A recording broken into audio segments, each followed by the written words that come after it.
Hello guys, क्या हाल चाल। This is Manish Kumar. So finally आपका आईपीओ स्पोर्ट राउंड जो 2 होगा, जो ऑफलाइन राउंड होगा, उसका रिजल्ट नोटिस आ गया है। तो उस नोटिस की हम बात कर रहे हैं। तो सबसे पहले यहाँ ने बताया कि आज की डेट मतलब डाल दी है। उसके बाद जो जो जेई मेन पेपर 1 दिया, क्वालिफाइड मतलब वो वाला क्वालिफाई नहीं, मतलब आप जेई मेन आप अपेयर हो और कुछ ना कुछ आपकी रैंक आ गई है। तो वह यहाँ पे बताया गया है। तो सबसे पहले हम देख लेते हैं कि जो एलिजिबल कैंडिडेट उनकी कैटेगरी क्या है। यहाँ पे मैं ये भी बता दूंगा कि मतलब जो सारी आपकी डाउट आ रही है, जैसे आपने ऑलरेडी सीट ले ली है और आप विड्रॉ करके आगे जाना चाहते हो, तो क्या आप जा सकते हो क्या। एंड जो फ़ी वगैरह देनी है वो कैसे देनी है, जो डिमांड ड्राफ्ट देना है या फिर ऑनलाइन रजिस्ट्रेशन करना है, और भी बहुत सारी बच्चों को डाउट्स आती है। तो वो सारी इस नोटिस के साथ साथ ही हम कवर कर लेंगे। तो सबसे पहले हम बात करने वाले हैं कि जिन्होंने 1500 और 1000 फॉर्म एज ऑनलाइन अपने फिल कर दिए थे और 500 भी ऑनलाइन ही दे दी थी स्पोर्ट राउंड 1 तक, तो आपको सिर्फ 96,000 का डीडी लेके जाना होगा। तो आप 96,000 का डीडी लेके जा सकते हो। इसके बाद आपने अगर 1500 और 1000 फिल कर दिए हैं, बट आपने 500 फिल नहीं किए थे, तो आप 500 रुपीज़ का डीडी और 96,000 रुपीज़ का डीडी दोनों अलग अलग होने चाहिए। ये नहीं कि आप 96,000 और 500 को मिक्स करके लेके जा रहे हो। 500 का अलग डीडी होना चाहिए, 96,000 का अलग डीडी होना चाहिए। किसके फेवर में करना है, तो in the favour of registrar GGSIPU, और नीचे सारी डिटेल दी हुई है वो बता दूंगा मैं। इसके बाद अगर आपने 1500 पे कर दिए बट 1000 पे नहीं कर पाए थे, तो आप 1500 का आप डीडी लेके जा सकते हो जो नॉन रिफंडेबल है, और उस डीडी के साथ 96,000 लेके जा सकते हो। सेम यहाँ पे अगर आपने फ्रेश रजिस्ट्रेशन करना चाहते हो, बहुत सारे बच्चों का डाउट था कि स्पोर्ट राउंड 2 में फ्रेश रजिस्ट्रेशन कर सकते हैं, तो यस आप कर सकते हो। तो फ्रेश रजिस्ट्रेशन कैंडिडेट क्या करेंगे, 2000 रुपये का डीडी लेके जाएंगे और 96,000 का डीडी अलग से, और दोनों अलग अलग लेके जाने हैं। मैं बार बार बोल रहा हूँ, एक साथ मत लेके जाना। इसके बाद यहाँ पे बताया गया है कि क्या क्या मतलब होगा, कि क्या क्या आपको इम्पोर्टेंट देखने को मिलेगा, इम्पोर्टेंट नोट आप क्या फॉलो करोगे। तो ये जो राउंड स्पोर्ट राउंड 2 होगा, ये उसके बेस पे होगा कि स्पोर्ट राउंड 1 की जो आपकी सीट्स हैं, वो उस स्पोर्ट राउंड में कुछ कुछ वैकेंट सीट्स रह जाती है। तो वो सारी सीट्स को भरने के लिए स्पोर्ट राउंड 2 करवाया जा रहा है, जो इस बार ऑफलाइन होगा। तो ये सारी सीट्स भर देंगे। और एडमिटेड कैंडिडेट का क्या सीन है, एडमिटेड कैंडिडेट वो होंगे जिन्होंने कॉलेज में जाके रिपोर्टिंग कर दी है, 96,000 भी पे कर दिए हैं। तो ये कैंडिडेट्स एलिजिबल नहीं है। अगर आपने ऑलरेडी सीट ले ली है तो आप एलिजिबल नहीं है। बट हाँ, अगर आप विड्रॉ करोगे सीट तो आप एलिजिबल हो जाते हो। बट ऑफलाइन स्पोर्ट राउंड 2 में आपका बहुत ज़्यादा रिस्क रहता है। अगर आपको सीट मिल गई है तो मेक श्योर कीजिएगा कि आपको टोटली कंफर्म हो तो ही आप जाना, वरना जो सीट मिली है वो आप ले के बैठ जाओ। वेल एंड गुड है, क्योंकि स्पोर्ट राउंड 2 बहुत रिस्की होता है। हमें ये भी नहीं पता कि कितनी सीट्स वैकेंट है, तो आपको लोअर ब्रांचेज भी मिल सकती है, क्योंकि ऑल इंडिया कोटा लगने वाला है। और शिफ्टिंग नहीं होगी, मतलब आप चाहते हो कि इस बार और अपग्रेडेशन हो जाए, आपकी सीट मिल गई और आप और अपग्रेडेशन हो जाए, तो वो शिफ्टिंग अलाउड नहीं है। अगर आपको एक बार सीट मिल गई है तो आप सबसे पहले तो एलिजिबल ही नहीं है, और शिफ्टिंग अपग्रेडेशन भी अलाउ नहीं है। और ये बताया कि मेरिट बेसिस पे होगा, मतलब जो आपकी कट ऑफ रैंक होगी, जो आपकी जेई मेंस की है, तो कट ऑफ के हिसाब से होगा। ये कट ऑफ वहाँ पे जाके डिसाइड करेंगे, तो उस कट ऑफ के हिसाब से आपको कॉलेजेस अलॉट होंगे। तो कट ऑफ आपको वहीं जाने के बाद पता लगेगा। जिन कैंडिडेट्स ने ऑलरेडी अभी मैनेजमेंट कोटा से एडमिशन ले लिया है वो भी एलिजिबल नहीं है, तो ये बात ध्यान में रखना। अगर मैनेजमेंट कोटा से एडमिशन ले लिया तो आप एलिजिबल नहीं होते हो।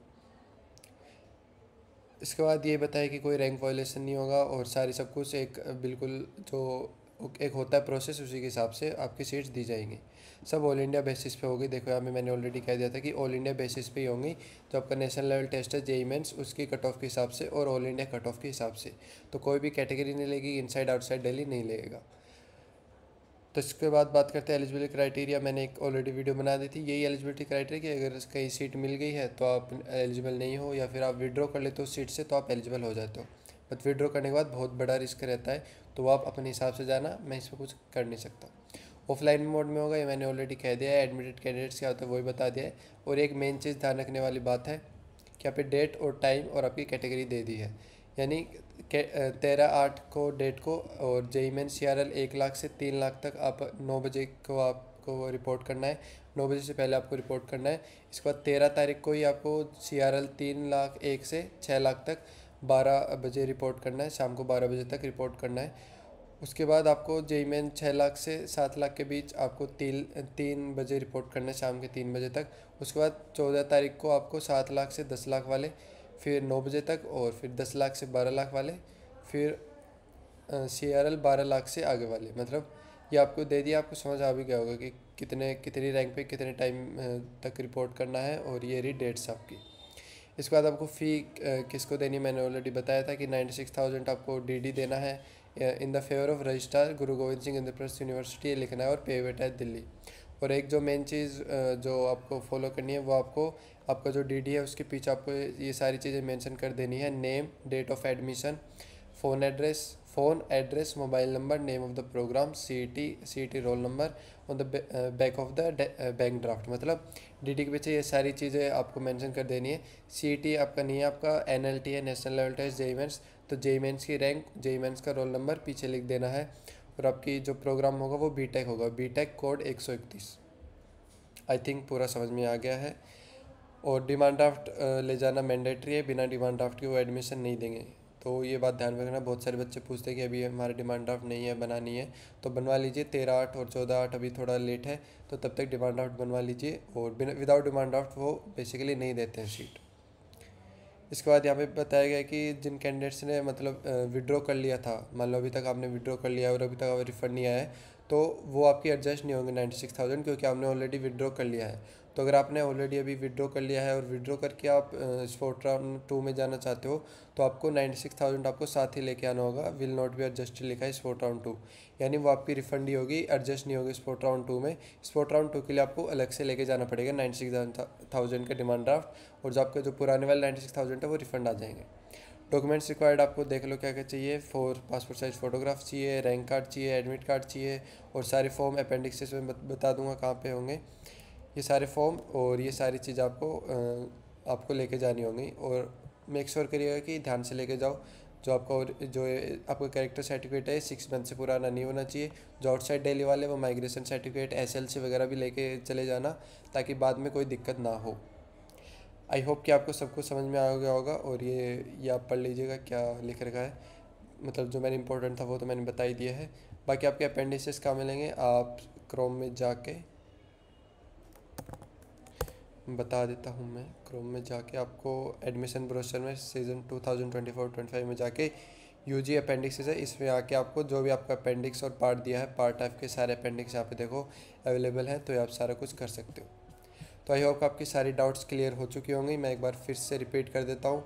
अगर आपने ऑलरेडी सीट ले ली है और अगर आप विड्रॉ करते हो तो आप स्पोर्ट राउंड 2 में जा सकते हो, बट तभी जाना तब आपको लग रहा हो कि कंफर्म है। मुझे भी कभी कट ऑफ नहीं पता, आप पूछोगे कि भैया ये रैंक है और मुझे क्या मिल सकता है, तो मैं भी नहीं बता सकता, क्योंकि सीट वैकेंसीज और कितने नंबर ऑफ़ स्टूडेंट्स अपीयर कर रहे हैं उन सब पे डिपेंड करता है।